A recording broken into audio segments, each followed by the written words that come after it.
when it comes to handheld gaming nowadays, it's so many different options out there that it's very hard to determine which one is really worth your time and money. Now, thankfully, I, as a handheld expert, have gotten my hands on one of these, a Steam Deck, and more recently, one of these, a Nintendo Switch 2. Today I've created 3 categories dubbed the 3 Ps to hopefully break down my experience with the consoles and give you a better idea of which one I think is worth your money. So here in terms of price, I would say the Steam Deck is obviously cheaper. They have higher price models, but you really don't need to get like the $500 or $600 model just to play some games for cheap. It's cheaper than the Switch, it's still an investment, and the game pricing varies a lot, but it's much wider selection and it's like a lot cheaper than what you'll find on the eShop generally, plus there's a lot of different sales, which is something I'll get into a little bit more later. Now, for the Switch 2, it's $450 or $500 for the Mario Kart bundle. I just have to mention that it's $350 in Japan, so you're kind of getting ripped off. But regardless, the Nintendo exclusive games will cost you $70 or more, $60 for the original Switch games, but there's a decent selection of cheaper indie games, and I feel like it's important to mention this here, although I'll get more into it later. There's not as many compatibility settings for these games, these indie games, or these older games, even the original Switch games, so some of them will just not work. And some games won't work with the Steam Deck too, but I'll get into that.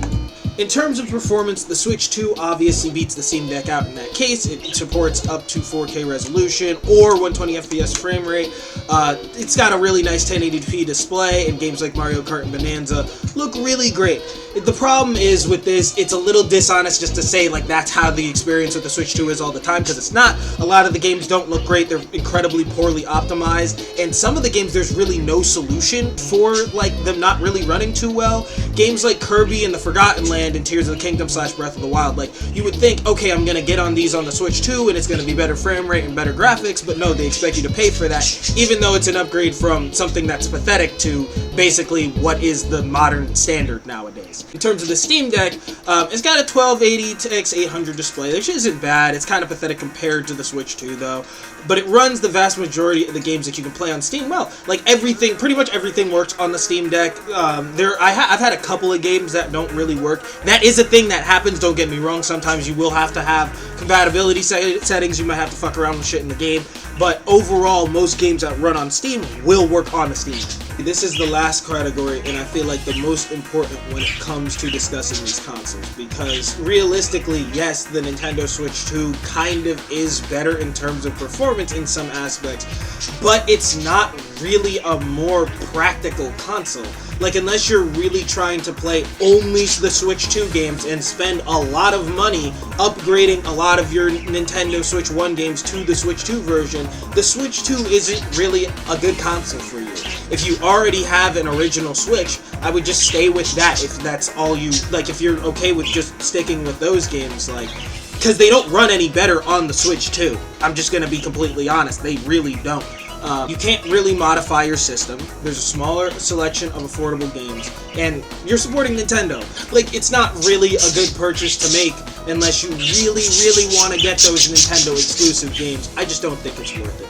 The Steam Deck there's just much more frequent sales, much wider selection of games. It's compatible with all kinds of controllers, and there's all kinds of compatibility settings with like the older games and the indie games and whatever. You can run whatever you want on there, all kinds of emulators. You can run Switch games if you want on there. You can play Wii games, GameCube games.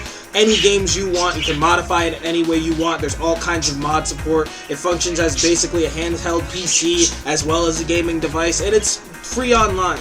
Like, I really don't think, especially considering that the Steam Deck is much cheaper, or at least $50 to $100 cheaper, I really don't understand how you would pick the Switch 2 over the Steam Deck.